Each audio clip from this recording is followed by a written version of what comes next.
सपना अपनी दोनों बहू दिशा और रेखा के साथ अच्छे से रह रही थी। तीनों सास बहू में काफ़ी प्यार था। साथ ही साथ दिशा और रेखा के ननद बिपाशा भी अपनी दोनों भाभियों से बहुत प्यार करती थी। माँ जी, आज सुबह से सर में बहुत दर्द हो रहा है, समझ में नहीं आ रहा क्या करूँ। भाभी, अगर आपके सर में दर्द था तो आपने हमें बताया क्यों नहीं? घर का काम हम कर लेते। माँ, मैं और छोटी भाभी है ना घर में अभी। बहू, पता नहीं तो कब सुधरेगी। चल इधर आ, मैं तेरा सर दबा दूँ। अकेले सारा दर्द झेलती है, कभी कुछ कहती नहीं हमसे। इतना बोलकर सपना दिशा का सर दबाने लगती है। उनके घर में आज तक कभी लड़ाई नहीं हुई थी, जिस वजह से पूरा मोहल्ला सपना के घर की तारीफ करता था। ऐसे ही एक दिन जब सपना अपनी दोनों बहू के साथ मार्केट के लिए घर से बाहर निकलती है तो उन चारों सास बहू और ननद को साथ में देखकर सपना की एक पड़ोसन सपना से कहती है, सपना बहन, तुम्हारे तो भाग्य खुल गए, इतनी समझदार और अच्छी बहुएं पाकर। आंटी जी, भाग्य माँ जी की नहीं, हमारे खुले हैं ऐसी सास पाकर। माँ जी जितना प्यार हमसे करती है ना, उतना प्यार तो एक माँ भी अपनी बेटी से नहीं करती। अपने ससुराल में आने के बाद हमें कभी एहसास नहीं हुआ कि हम ससुराल में हैं। ये बात तो बिल्कुल सही कही भाभी आपने। जब से आप दोनों आई हो, माँ का प्यार मेरे लिए कम हो गया है और इसलिए ना मुझे आप दोनों से जलन होती है। पर क्या करूँ, आप दोनों इतने प्यारे हो कि मेरी जलन अपने आप खत्म भी हो जाती है। सच में सपना बहन, तुम्हारे घर में तो आपस में एक दूसरे से बहुत प्यार है। शायद यही वजह है कि आज तक तुम्हारे घर में कभी लड़ाई नहीं हुई। एक मेरे घर को देख लो, रोज़ की कहानी बन चुकी है मेरी बहू। अगर उसने मुझे अब भी तुम्हारे साथ बात करते हुए देख लिया ना, तो इसके लिए भी मेरे सर पर चढ़कर तांडव करेगी कि मैं किसी से मोहल्ले में बातें क्यों कर रही हूँ। अब बताओ बहन, मोहल्ले में है तो बातचीत तो होगी ही ना। अब इसमें मैं क्या कह सकती हूँ बहन, ये तो तुम्हारे घर का आपसी मामला है। अगर इसे तुम घर के अंदर ही सुलझा लो तो ज़्यादा बेहतर रहेगा। इतना बोलकर सपना अपनी बहू बेटी के साथ मार्केट चली जाती है। समय यूं ही बीतता है और समय के साथ उनकी घर की शांति और खुशियाँ भी बढ़ती जाती है। पर एक दिन सपना की ननद यानी कि बिपाशा की बुआ निर्मला अचानक से आ जाती है। अरे सपना भाभी, मेरी प्यारी भतीजी, कहाँ हो तुम सब? मेरा स्वागत नहीं करोगी क्या? माँ, ये तो बुआ जी की आवाज़ है। क्या बुआ जी फिर से बिना कुछ बताए हमारे घर आ गई? अरे बिपाशा बेटा, ऐसा नहीं बोलते, वो तुम्हारी बुआ है और दिल की बहुत साफ है। दिशा बहू, रेखा बहू, तुम्हारी बुआ सास निर्मला आई है। देखो, वो थोड़ी ज़ुबान की कड़वी है पर हमेशा सच बोलती है और लोगों के मुंह पर बोलती है। इसलिए वो कभी तुमसे कुछ कहे तो बुरा मत मानना और जाते ही उनके पैर छू लेना, वरना वो तुमसे नाराज़ हो जाएगी। जब से सपना की बहू घर आई थी तब से एक बार भी निर्मला उसकी बहू से मिल नहीं पाई थी। इसीलिए मौका मिलते ही निर्मला अपना सामान उठाकर अचानक से सपना के घर आ जाती है। सपना भी अपनी दोनों बहुओं को सब कुछ अच्छे से समझा देती है। कुछ देर बाद सपना अपनी बेटी और बहू के साथ अपनी ननद से मिलने के लिए बाहर जाती है। पाई लागू बुआ जी, कैसी हैं आप? सफ़र में बहुत थक गई होंगी ना। आप बैठिए, मैं अभी आपके लिए कुछ नाश्ता पानी लेकर आती हूँ। आज आपसे मिलकर ना बहुत अच्छा लग रहा है बुआ जी। माँ जी आपकी हमेशा बातें किया करती हैं। पराए को कौन याद करता है बहू, और तेरी सास कैसी है मैं बहुत अच्छे से जानती हूँ। इसलिए तू ना अपनी सास की तारीफ मत कर। क्या हुआ, आपने आती ही मजाक शुरू कर दिया बुआ जी? रेखा बहू, दिशा बहू, जाओ जाकर बुआ के लिए कुछ बना दो, वो बहुत थक गई है। तब तक मैं बिपाशा के साथ मिलकर बुआ के रहने का इंतज़ाम कर देती हूँ। हाँ भाभी, इस बार जो भी कमरा दो ना, अच्छे से साफ़ सुथरा करके देना और मच्छरदानी ज़रूर लगवा देना। बाय गॉड, इस घर में मच्छर बहुत है। अब सपना अपनी ननद को उसका कमरा दिखाती है। इसी तरह से 2 दिन बीत जाते हैं, पर इन 2 दिन में निर्मला देखती है कि सपना के घर में एक बार भी हंगामा नहीं हुआ। उन तीनों सास बहू में भी काफ़ी प्यार है, कोई किसी की बात नहीं काटता। ये देखकर निर्मला को तो बड़ा अजीब लगता है। मुझे यहाँ आए 2 दिन हो गए और 2 दिन में इस सपना के घर में एक बार भी हंगामा नहीं हुआ, जबकि सपना भाभी की 2 बहू और बेटी भी साथ में रहते हैं। आखिर कोई बहू अपनी ननद को घर में कैसे बर्दाश्त कर सकती है? निर्मला, अब तुझे ही कुछ करना पड़ेगा, इतनी शांति घर में अच्छी नहीं लग रही।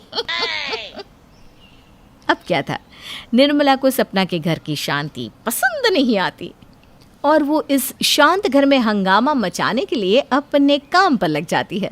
सबसे पहले निर्मला सपना की सबसे बड़ी बहू दिशा के पास जाती है, जो कि रसोई घर में खाना बना रही थी। अरे दिशा बहू, खाना बना रही हो? खुशबू तो बहुत अच्छी आ रही है। अच्छा, तुम्हारी देवरानी रेखा कहाँ है? वो तुम्हारी घर के कामों में मदद नहीं कराती क्या? अरे नहीं बुआ जी, ऐसा नहीं है। खाना मैं ही बनाती हूँ। घर में सभी लोगों को मेरे ही हाथों का खाना पसंद है, इसलिए बाकी के काम रेखा कर लेती है। अच्छा, तो ये बात है। घर की सबसे बड़ी जिम्मेदारी तेरे कंधों पर डाल दी है। खैर, डालनी भी चाहिए, तू समझदार जो है। पर तेरी देवरानी ना बड़ी ही चालाक है। अरे घर में काम ही क्या होता है, झाड़ू पोछा बर्तन कपड़े, वो तो तेरी सास और ननद भी मिलकर करवा देती हैं। तुझे नहीं लगता कि तेरे साथ नाइंसाफ़ी हो रही है? अरे नहीं बुआ जी, इसमें नाइंसाफ़ी जैसी क्या बात है। मुझे भी खाना बनाना पसंद है, इसलिए मैं दिल से ये काम करती हूँ। लगता है यहाँ मेरी दाल गलने वाली नहीं, शुरुआत कहीं और से करनी पड़ेगी।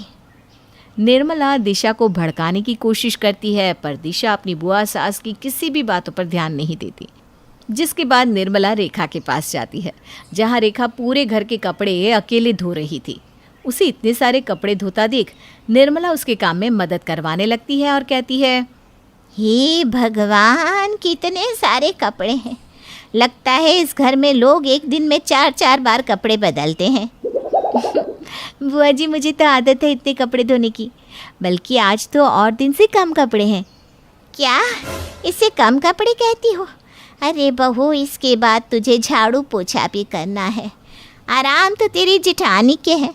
मैं जब से इस घर में आई हूँ तुझे ही काम करते देखती हूँ। वो तो सिर्फ खाना ही बनाती है। और जब मैंने उससे कहा कि तू रेखा बहू के कामों में मदद क्यों नहीं करवाती, तो कहती है उसे खाना बनाना नहीं आता, इसलिए मैं खाना बनाती हूँ। और कपड़े बहुत होते हैं, जब मैं खाना बनाती हूँ तो मैं कपड़े धोने में उसकी मदद क्यों करूँ? नहीं बुआ जी, आपको सुनने में कुछ गलतफहमी हुई होगी। दीदी ऐसा कभी नहीं कह सकती, क्योंकि मैं दीदी के जितना अच्छा खाना नहीं बना पाती, इसीलिए वो खाना बनाती है। अच्छा, तो ये बात है। तभी दिशा कह रही थी कि घर की सबसे बड़ी जिम्मेदारी खाने की उसके कंधों पर डाल दी है, और उसे ये लगता है कि तू जानबूझकर गंदा खाना बनाती है ताकि तुझे गर्मी में खाना ना बनाना पड़े। और तो और पता है, दिशा बहू कह रही थी कि घर में काम ही कितने होते हैं, 4 काम है और तुम 3 जने, जबकि सारा काम तो अकेली बेचारी दिशा बहू पर है। इतना बोलकर निर्मला रेखा के कामों में मदद करवाने लगती है। रेखा अपनी बुआ सास की किसी भी बात का जवाब नहीं देती। अब इसी तरह से 2 दिन बीत जाते हैं और एक दिन जब फिर से रेखा घर के काम कर रही होती है तो निर्मला रेखा के पास आती है और उससे कहती है, बहू, अभी तो तूने झाड़ू पोछा लगाया और ऊपर से कपड़े धोकर आई है, और अब इतने सारे बर्तन धो रही है। सपना और बिपाशा कहाँ है? वो क्यों तेरे घर के कामों में मदद नहीं करवाते? बुआ जी, आज बिपाशा का पेपर है ना, इसलिए वो कॉलेज जल्दी चली गई, और माँ जी को भी कीर्तन में जाना था, इसलिए वो भी घर में नहीं है। बहू, मैं कुछ कहना तो नहीं चाहती, पर तेरी हालत देखकर दिल कर रहा है कि तुझे सच बता दूँ। ये सब तो काम ना करने के बहाने हैं, क्योंकि तेरी जेठानी ने तेरी सास और तेरी ननद से कहा है कि अगर उन दोनों ने घर के कामों में तेरी मदद करवाई तो वो उनका खाना बनाना बंद कर देगी। इतना बोलकर निर्मला वहाँ से चली जाती है और दिशा के पास जाकर दिशा से कहती है, अरे बहू, तो खाना बनाने जा रही है, पर तेरी सास तो कह रही थी कि आज खाना बाहर से आएगा। क्या माँ जी खाना बाहर से ऑर्डर करने वाली है? पर माँ जी ने तो मुझे बताया ही नहीं। माफ़ करना बहू, सपना मुझे बताकर गई थी पर मैं भूल गई। अब क्या था, निर्मला के कहने पर दिशा खाना नहीं बनाती और जब घर में खाना नहीं बनता तो रेखा को गलतफहमी हो जाती है कि जानबूझकर उसकी जिठानी ने घर में खाना नहीं बनाया।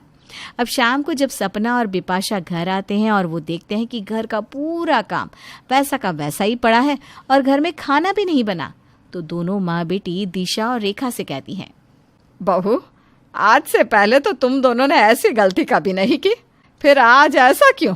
सुबह से शाम हो गई पर पूरा घर बिखरा हुआ है। और दिशा, तूने अब तक खाना नहीं बनाया, तू जानती है ना तेरी बुआ को 7 बजे दवाई खानी है। जेठानी जी काम क्यों करेंगी? घर की असली जिम्मेदारी उनके सर थोप जो दी गई है। जेठानी जी तो परेशान हो गई है गर्मी में खाना बना बना कर, और इन्हें तो इतनी बड़ी गलतफहमी है कि मेरी मदद आप दोनों करवाती हो घर के कामों में। इसलिए मैंने आज घर का काम भी छोड़ दिया ताकि जेठानी जी को भी पता चल सके कि घर में सिर्फ 2 काम नहीं होते। क्या बकवास कर रही हो तुम? मैंने तुम्हारे काम को लेकर कभी उंगली नहीं उठाई, और आज मैंने खाना इसलिए नहीं बनाया क्योंकि माँ जी ने कहा था कि खाना बाहर से आएगा, और अब माँ जी खुद ही मना कर रही हैं। अरे बहू, मैंने कब बोला कि खाना बाहर से आएगा? मैं तो कीर्तन में गई थी। ये सब घर में क्या हो रहा है? होना क्या है, जेठानी जी का असली रूप नजर आ रहा है माँ जी। असली रूप मेरा नहीं तुम्हारा नजर आ रहा है रेखा। आलसी हो गई हो तुम। आखिर हमेशा तुम्हारे घर के कामों में माँ जी का हाथ जो होता है। आज माँ जी नहीं थी तो तुमने घर का एक काम नहीं किया। सपना, जिसके घर में आज तक कभी बहस तक नहीं हुई, आज उसके घर में निर्मला की वजह से हंगामा हो जाता है। ये देखकर निर्मला को तो बहुत अच्छा लगता है, उसके दिल को शांति मिलती है। हो गया जो मैं चाहती थी। कितने दिनों बाद इतना बड़ा हंगामा किसी के घर में देखने को मिल रहा है। सपना भाभी को बड़ा घमंड था ना अपनी बहुओं पर, बड़ा इतराती थी ना कि उनके घर में कभी कोई लड़ाई नहीं होती। अब संभालो भाभी, कैसे संभालोगे अपने घर की लड़ाई को? सपना के घर में लड़ाई देखकर निर्मला को बहुत मजा आता है और वो छुप छुप कर हंसती है, और सपना के घर की छोटी सी लड़ाई इतनी बड़ी हो जाती है कि आसपास के लोग भी हैरान हो जाते हैं, और निर्मला की एक पड़ोसन उनके घर की लड़ाई छुड़वाने के लिए बीच में पड़ती है। सपना बहन, ये सब क्या हो रहा है? तुम्हारे घर में पहली बार लड़ाई हो रही है और ऐसा हंगामा हो रहा है कि पूरे मोहल्ले को पता चल चुका है। पता चलता है तो चल जाने दो सबको पता। आखिर मोहल्ले वालों को भी तो पता चली कि मेरी सास, ननद और जेठानी कितने चालाक हैं। बस करो भाभी, क्या चालाकी दिखाई माँ ने और मैंने। आप दोनों देवरानी जेठानी के बीच में पता नहीं क्या बात हो गई, और आप दोनों बिना मतलब मुझे और माँ को घसीट रही हो। ये सब कुछ माँ जी की वजह से हो रहा है। अच्छा होता कि मैं माँ जी के भरोसे नहीं बैठती और हमेशा की तरह गर्मी में सड़कर तुम सबके लिए अच्छे अच्छे पकवान बनाकर रख देती, तब जाकर तुम्हारे दिल को शांति मिलती। आज एक दिन मैंने खाना नहीं बनाया तो उसका बिल मुझ पर फाड़ा जा रहा है। अरे बस करो बहू, तुम दोनों ने बहुत बोल लिया। मुझे तो ये समझ में नहीं आ रहा कि आखिर ये सब हो क्या रहा है। तुम्हारी वजह से मेरी इज्जत मिट्टी में मिल गई। मोहल्ले के लोग घर में आ रहे हैं हमारी लड़ाई छुड़वाने के लिए। मैं सबको ये सलाह देती फिरती थी कि अपने घर की लड़ाई अपने घर में ही निपटाओ। आज वही लोग आकर मेरे घर की लड़ाई निपटा रहे हैं। भाभी, ये दोनों तो बहुएं हैं, आप तो शांत हो जाओ, आप तो समझदार हो। अरे कैसे शांत हो जाओ निर्मला, इन दोनों ने मेरी इज्जत मिट्टी में मिला दी। ये दोनों आपस में लड़ रहे हैं काम को लेकर। क्या दिशा बहू के साथ कभी भी बिपाशा ने घर के काम नहीं करवाए, खाना बनवाने में उसकी मदद नहीं करवाई? क्या रेखा बहू के साथ मैंने काम नहीं किया? एक दिन इन दोनों को अकेले काम करना पड़ा तो इन्होंने हंगामा मचा दिया। आखिर कैसे बोल रही है दिशा बहू कि मैंने उसे कहा था कि खाना ना बनाए? भाभी, मुझे और माँ को आप दोनों से ये उम्मीद नहीं थी। अगर कोई गलतफहमी हुई थी तो बात करनी चाहिए थी। तुम तो घर के मामलों में ना ही बोलो तो अच्छा होगा। इस घर की बेटी हो, बेटी बन के रहो। आज नहीं तो कल तुम्हें ससुराल जाना है। अगर ससुराल में भी इसी तरह की जुबान रखी ना तो तुम्हारा घर नहीं बस पाएगा। मेरी बेटी को सीख देने से पहले बहू अपने गिरेबान में झांक कि आज तूने क्या किया है। अब तुम दोनों मुझे ये बताओ, क्या दिशा बहू मैंने तुझे आज खाना बनाने से मना किया था? और अगर किया था तो मैंने तुझसे ऐसा कब बोला? और रेखा बहू, क्या मैंने कभी तेरे कामों में मदद नहीं करवाई? क्या मैंने तुझे आज नहीं कहा था कि मैं आकर तेरी मदद करवा दूंगी? तुझसे जितना हो सके तो उतना कर लेना। आपने ये बात मुझसे नहीं बुआ जी से कही थी। बुआ जी, आप ही बताओ ना माँ जी ने आपसे क्या कहा था? लड़ाई इतनी ज़्यादा बढ़ जाती है कि धीरे धीरे सारी बातें भी खुलने लगती है, जिसमें निर्मला भी अपनी बनाई हुई जाल में फंस जाती है। अब मैं क्या करूं? मैं तो अपने ही जाल में फंस गई। अगर मना कर दिया तो सपना बहू और रेखा बहू को पता चल जाएगा कि ये लड़ाई मैंने करवाई है, और अगर हाँ कर दूं तो मेरी भाभी और भतीजी को पता चल जाएगा कि इन सब के पीछे मेरा हाथ है। निर्मला, क्या बहू सच कह रही है? अगर बहू सच कह रही है तो तुमने ऐसा क्यों किया? अब सपना अपनी ननद से सवाल करती है, पर निर्मला के पास कोई जवाब नहीं था। उसकी चुप्पी देखकर सभी घरवाले समझ जाते हैं कि ये हंगामा करवाने के पीछे किसी और का नहीं बल्कि निर्मला का हाथ था, जिसके बाद दिशा और रेखा को अपनी गलती का एहसास होता है और उन दोनों का गुस्सा भी शांत हो जाता है। बुआ जी, अब चुपचाप खड़ी हैं, इसका मतलब आपने मुझसे झूठ कहा। अब मैं समझी आप क्यों बार बार मुझे मेरी देवरानी और सास के खिलाफ भड़का रही थी। क्योंकि हमारे घर में कभी कोई लड़ाई नहीं हुई थी, इसलिए आप सोच रही थी कि इस घर में फूट डलवा दी जाए। सबसे बड़ी गलती तो मैंने की, जो बुआ जी की बातों में आ गई। जब बुआ जी ने देखा कि जेठानी जी के यहाँ उनकी दाल नहीं गल रही तो वो मेरे पास आ गई। और मैं इतनी बड़ी बेवकूफ़ कैसे हो सकती हूँ? अपनी बहन जैसी जेठानी और ननद और अपनी माँ जैसी सास पर कैसे शक कर सकती हूँ? निर्मला, मुझे लगा था शादी के बाद शायद तुम सुधर गई हो, पर तुम्हारी हरकतें अब भी वैसी की वैसी है। तुम आज भी दूसरों के घरों में आग लगाना ही जानती हो। मैं सच बोल रही हूँ भाभी, इन सब के पीछे मेरा हाथ नहीं है। मैं तो बस आपकी बहू को परख रही थी। मेरी बहू को परखने की कोई जरूरत नहीं है। और एक बात, ये मेरे घर का पहला और आखिरी हंगामा था। अब आपको कभी भी हमारे घर में इस तरह की लड़ाई देखने को नहीं मिल पाएगी। सपना सभी के सामने निर्मला की इंसल्ट कर देती है और उसे अपने घर से जाने के लिए कहती है, जिसके बाद निर्मला का भी मुंह बन जाता है और वो अपना सामान उठाकर मुंह बनाते हुए घर से निकल जाती है। निर्मला के जाने के बाद घर में एक बार फिर शांति का माहौल हो जाता है। राजू और रमेश बचपन के दोस्त थे और आज बहुत सालों बाद वो मिले। अबे रमेश, तुझे बेटी हुई है और तू अब जाके बता रहा है? तू तो जानता है राजू, बेटी हुई है, उसकी शादी, दहेज का खर्चा, इन सब बातों की मुझे बहुत चिंता हो रही है। क्या बात कर रहा है दोस्त? आज के जमाने में ऐसी बातें? राजू भाई, तुम नहीं समझोगे। तुम्हारे तो बेटा है ना, बेटी होती तब शायद समझते। अच्छा ऐसी बात है, तो ले, मैं अपने बेटे की शादी तेरी बेटी से करवाऊंगा, वचन देता हूं मैं। ठीक है राजू भाई। राजू ने रमेश को वचन दिया और अब 20 साल बाद राहुल और रश्मि दोनों बड़े हो चुके थे। राजू और रमेश ने उन दोनों की शादी करा दी। शादी के बाद रश्मि अपने ससुराल आ गई। ये तुम्हारा ही घर है। हाँ हाँ, और तू हमारी बहू नहीं, बेटी है आज से। जी माँ जी। कुछ समय बाद रश्मि के पति राहुल को विदेश जाना पड़ता है काम के लिए। जब राहुल विदेश के लिए रवाना हो जाता है तब सुधा का व्यवहार रश्मि के लिए कुछ बदल सा जाता है। सुबह रसोई में रश्मि काम कर रही थी, तब माँ जी, आज खाने के साथ हलवा बना लूं क्या? क्यों भाई, देसी घी क्या तू अपने साथ दहेज में लाई थी? पर माँ जी, मैंने सोचा कि आज पूजा में भोग लगा देते हैं, तो इसीलिए कह रही थी। इतना ही पूजा के भोग के बारे में सोचती है तो क्यों ना अपने बाप से देसी घी के कनस्तर मंगा ले, हैं?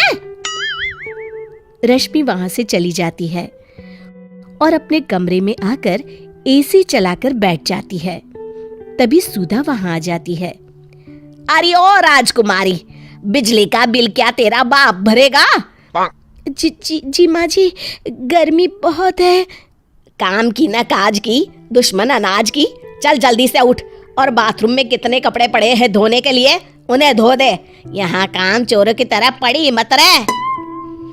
इसी तरह रश्मि की सास रोज उसे ताने मारती और रश्मि मन ही मन उदास हो जाती। एक शाम रश्मि कपड़े धो रही थी और कुछ समय बाद सुधा वहां आ जाती है। माँ जी, आप यहाँ? अरे करम जली, इतना साबुन क्यों इस्तेमाल कर रही है? यहाँ कोई मुफ्त में नहीं आया है। जी मैंने तो केवल 1 चम्मच पाउडर ही डाला है। मुझसे जबान लड़ाती है, रुक तुझे मैं अभी बताती हूँ। जैसे ही सुधा रश्मि की तरफ बढ़ती है, सुधा का पैर फिसल जाता है और वो जमीन पर गिर जाती है। हे भगवान, इस कामचोर ने तो मुझे गिरा दिया। जब से आई है मनहूसियती फैला रखी है। हाय मर गई, मार डाला इस करमचली ने तो मुझे। हाय हाय। अरे माँ जी, आप गिर गई। आप बिल्कुल चिंता ना करें, मैं हूं ना। तभी रश्मि डॉक्टर को बुलाती है और डॉक्टर उन्हें इंजेक्शन लगाते हैं। मैंने इन्हें इंजेक्शन दे दिया है, इससे आराम आ जाएगा और पूरा हफ्ता इनको कंप्लीट रेस्ट करना है। जी डॉक्टर साहब। इतना कह के डॉक्टर चले जाते हैं और रश्मि दिन रात एक कर अपनी सास की सेवा करती है।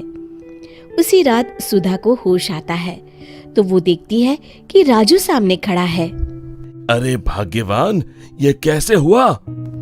मुझसे क्या पूछ रहे हो? अपनी लाडली बहू से पूछो।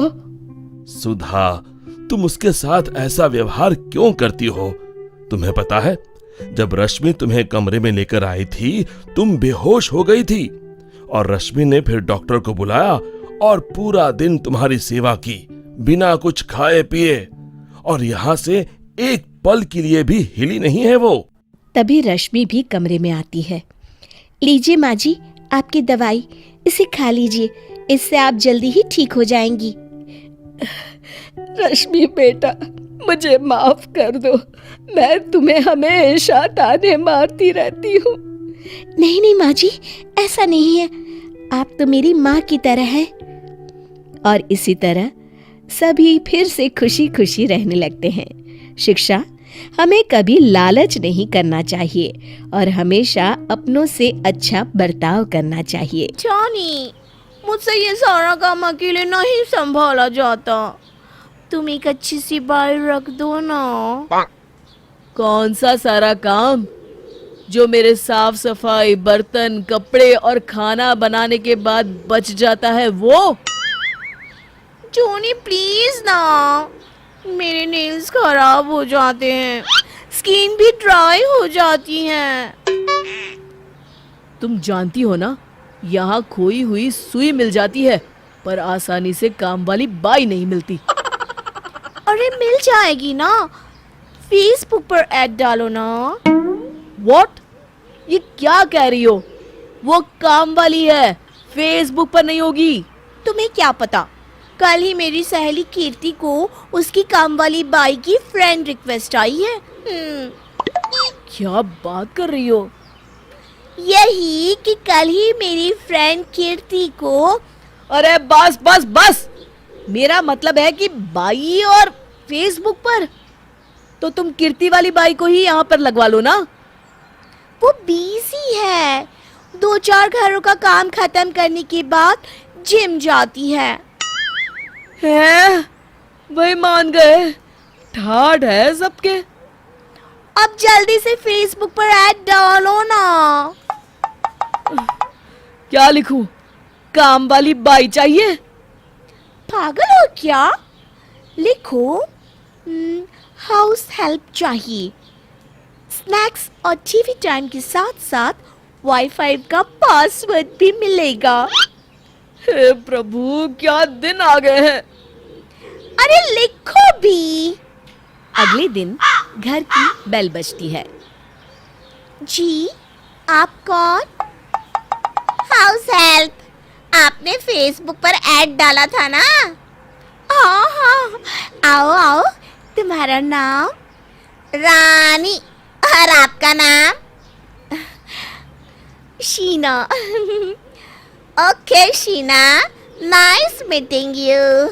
शीना, तो क्या मेमसाब वेमसाब कुछ नहीं? मुझे ना कई सारी रिक्वेस्ट आई हैं, तो मैं सभी घरों में जाके सबसे मिलके फिर डिसाइड करूंगी कि मैं कहाँ काम करना चाहती हूँ। ओके ओके, पर तुम किसी का भी ऑफर एक्सेप्ट करने से पहले मुझे बताना, मैं तुम्हें सबसे ज्यादा दूंगी। हाँ। नहीं नहीं, ऑफर तो आपका ठीक है, पर मैं ना वीकेंड में हाफ डे के लिए ही आऊंगी। हाँ। मतलब हर संडे बस आधा दिन? ओफो, वीकेंड मतलब सैटरडे संडे। ओह अच्छा अच्छा, मतलब महीने में 8 दिन हाफ डे। कितना कम है ना, पर मैं मैनेज कर लूंगी। हाँ।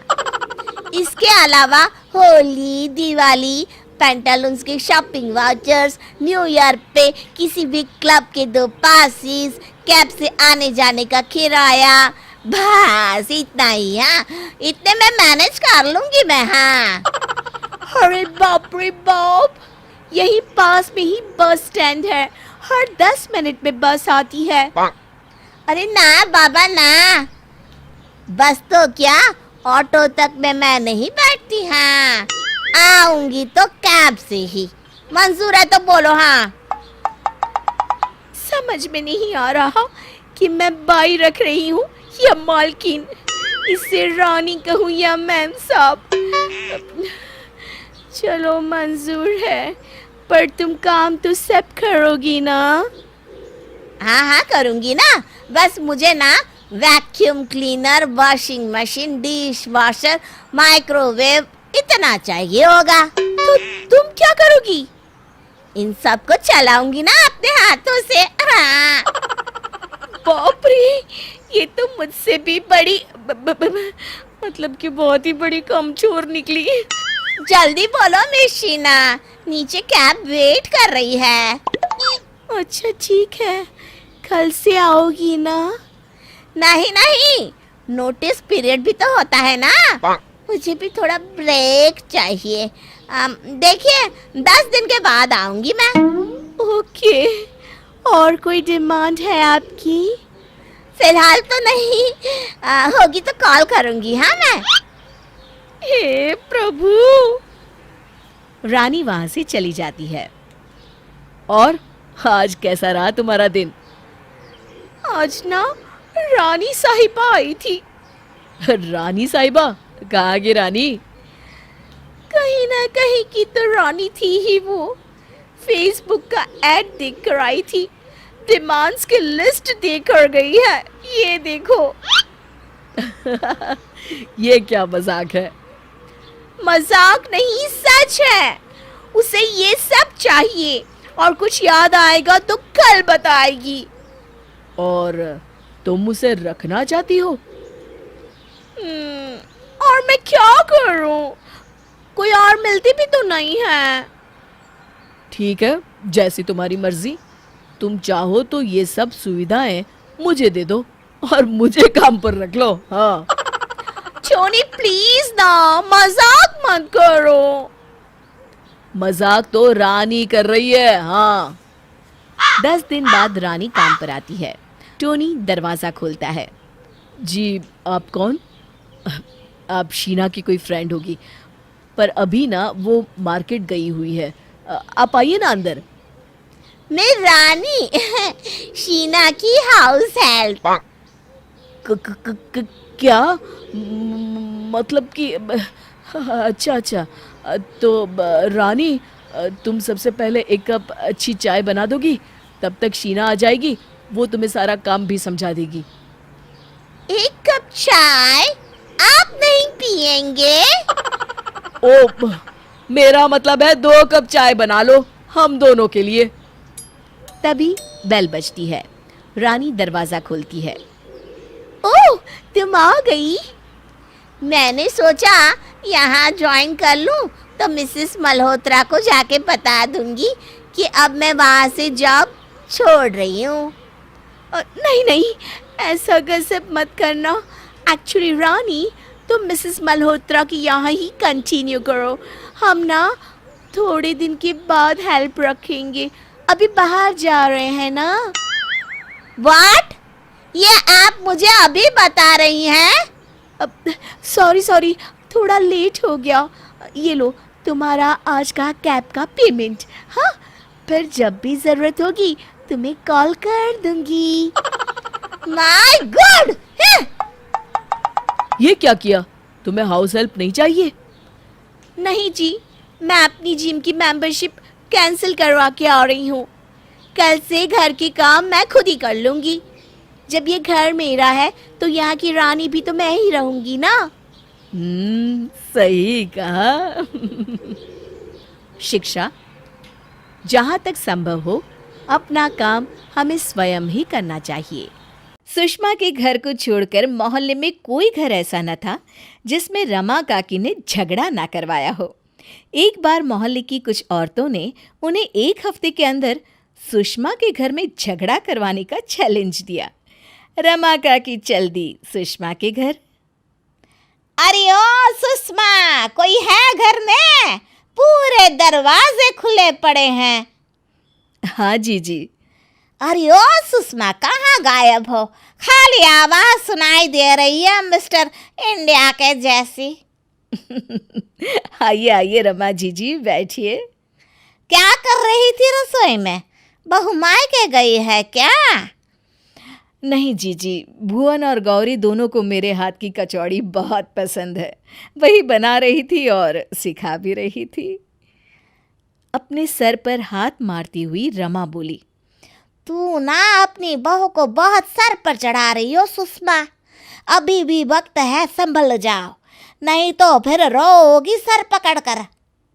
अरे जी, वो भी किसी की बेटी है, अपने माँ बाप छोड़कर आई है, इसलिए थोड़ा बहुत लाड़ प्यार कर देती हूँ। अरे तो क्या हमारे माँ बाप नहीं थे, या हम उन्हें साथ में ससुराल लेकर आए थे? हाँ। तब तक बहू गर्मा गर्म कचौड़ी और टमाटर की चटनी रखकर चली गई। थोड़ी देर में चाय भी ले आई। चाय रखकर जा ही रही थी, तभी सुषमा ने कहा, बहू तुम भी खाओ, फिर ठंडी हो जाएगी तो स्वाद कम हो जाएगा। जी सासू माँ, पानी ले आऊं, फिर खाती हूँ। गौरी के जाने के बाद रमा कहती है, बहू को बहू की तरह ही रखा कर, समझी? जवाब में सुषमा सिर्फ मुस्कुरा दी। अच्छा चलती हूँ, दिया बाती की बेला हो गई ना। ठीक है जीजी, फिर आइएगा।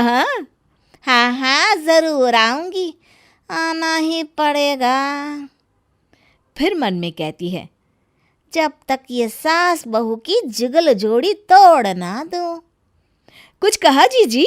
ना मैं तो यह कह रही थी कि अपना ही घर है, आना जाना तो लगा ही रहेगा। बिल्कुल, आप ही का घर है जीजी। अब रमा जी आए दिन सुषमा जी के घर जाती और कभी गौरी से सुषमा जी की, कभी सुषमा जी से गौरी की बुराई करती। एक दिन उन्होंने गौरी से कहा, गौरी बहू कितना काम करती हो, कभी सुषमा को जवाब भी नहीं देती, उसके बावजूद ना कल मुझसे तुम्हारी बुराई कर रही थी। भाई मैंने तो बोल दिया, मुझे ना किसी की बुराई करना पसंद है ना सुनना। हाँ। क्या कहा काकी? सासू माँ मेरी बुराई कर रही थी? और नहीं तो क्या। चलो कोई बात नहीं, अच्छा हुआ कि आपने मुझे ये बता दिया। अब मैं और सफाई और सावधानी से काम करूंगी ताकि माँ जी खुश हो जाए।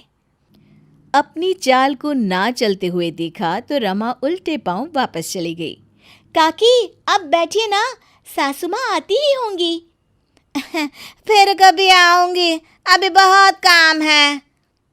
अच्छा ठीक है काकी। घर आने पर गौरी ने सुषमा जी को सारी बात बताई। पहले तो खूब हंसी, फिर उन्होंने कहा, मुझे तुम्हारे ऊपर बहुत गर्व है बहू। तुम्हारी जगह कोई और होता तो रिश्ते में दरार पड़ना निश्चित था। सासू माँ, रिश्तों को सहेजना और भरोसा करना मैंने आपसे ही तो सीखा है। शाम को जब रमा जी महिला मंडल में गप्पे हाँक रही थी कि उनकी सहेली उमा ने कहा, रमा 8 दिन तो पूरे होने को आ गए, तुम्हारे चैलेंज का क्या हुआ? अरे कल का पूरा दिन बाकी है ना, कल देखना मेरा कमाल। फिर घर आकर कुछ सोचते हुए वो सो जाती है। सुबह बाहर निकली तो देखा सुषमा जी अपने घर की बाहर बैठी हुई हैं। क्या हुआ सुषमा बहन, यहाँ क्यों बैठी हो? टहल कर लौटी हूँ ना जीजी, थक गई हूँ, सोचा थोड़ी देर बैठ जाऊं। अच्छा किया, तुमसे ना कुछ बहुत ज़रूरी बात करनी थी। हाँ हाँ जीजी बोलो ना। यहाँ नहीं, चल मेरे घर चल। जी जी यहीं बता दीजिए ना। वो क्या है कि आज नाश्ते में पूरन पूड़ी बनेगी, तो बहू को पूरन बनाने आता नहीं, मुझे ही बनाना है। लो कर लो बात, तुम उसके बारे में इतना सोचती हो, और एक वो है जो सबसे तुम्हारी बुराई बताती घूमती है। अच्छा, क्या कहा गौरी ने? कल मैं आई थी ना, तुम घर पर नहीं थी। मैंने पूछा मेरी बहन सुषमा कहाँ है, कि आपकी बहन को आवारा घूमने अलावा कोई काम नहीं है। मुझसे पूरे दिन कोलू के बैल की तरह काम करवाती है और नाम अपना करती है। अब बताओ भला कितनी गलत बात है। जीजी बुरा न मानो तो एक बात कहूँ? हाँ हाँ ज़रूर कहो बहन। देखो जीजी, कमियां किस में नहीं होती। हम और आप तो बूढ़े हो रहे हैं, तब भी कमियों का भंडार है। हाँ ये तो है। और दूसरी बात, मेरी बहू गौरी मेरे सामने तो बहुत सभ्यता से बात करती है। जब मुझे ऐसा कुछ समझ में आएगा तो मैं खुद उसे डांट दूंगी या समझा दूंगी। बस आप ना आगे से तकलीफ मत कीजिएगा। रमा जी का चेहरा गिर गया और वो अपने घर चली गई। अब उन्हें ये चिंता थी कि अपनी सखियों को क्या जवाब देंगी। बहुत सोचा, फिर चुटकी बजाते हुए कहा, वाह क्या तरकीब मिली है।